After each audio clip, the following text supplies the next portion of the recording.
We are out here, Surly Brewing, the original location up in Brooklyn Center. We're about to try, for the very first time, Darkness 2018. All right, first sip, 2018 Darkness.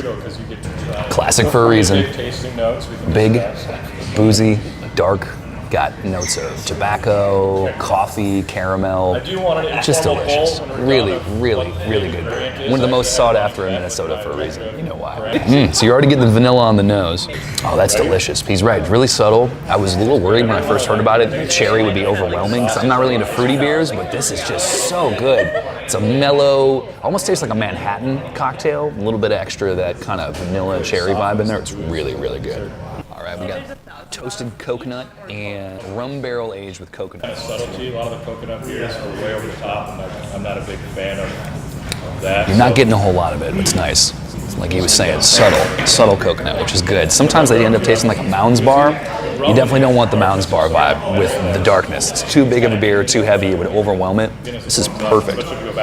The rum comes through in just a little bit of the smell and on the back of the tongue. So Fernet is like an herbaceous, funky aperitif liqueur. It's got a really strong smell, and it's kind of an acquired taste. Not everybody likes it, but if you do like it, it's going to be a really interesting pairing with this, the Fernet aged Darkness. Here we go. Oh wow, that's like nothing I've ever tried before. Wow. That's why we do it. I like that. You're not part of the cool club. So the herbs that you get in the Fernet really cut through kind of the chocolatey, caramel-y parts of Darkness, and it gives it a whole new vibe. You get a lot of that herbaceousness. It's almost like again, like a strong, dark cocktail rather than a beer. It's really, really good stuff. These beer cocktails will actually be available at Darkness Day for you to try out too. So if you're getting sick of all of the darkness, you can try a couple of these, kind of cleanse your palate out a little bit. And if you want to start drinking early, this is the one to start with for sure. Amaro mixed with Coffee Benders. It's going to have probably a little bit of that same astringent, herbaceous type of thing that we were talking about with the Fernet, but this time in a beer cocktail format, which honestly I've never really tried before. I'm really excited to give it a shot. Does anybody want to see Amaro? Ooh, brunch cocktail, I think.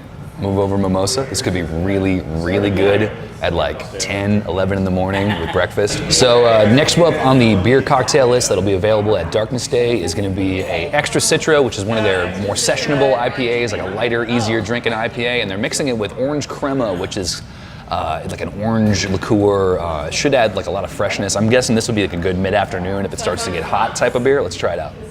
I'm kidding. Oh yeah, that's lovely. In the style of like a Radler or a Shandy, if you've ever had one of those. So a little bit of lemon, a little bit of grapefruit, orange flavor, really citrusy, really refreshing. If you're starting to get scurvy in the middle of your camping trip at Darkness Days, you're gonna want a glass of this. Oh man. Just tried all of the new 2018 Darkness beers. I gotta say, I think my personal favorite is gonna be the Fernet aged one. That being said, if you head out to Darkness Days this year, you're not gonna miss out.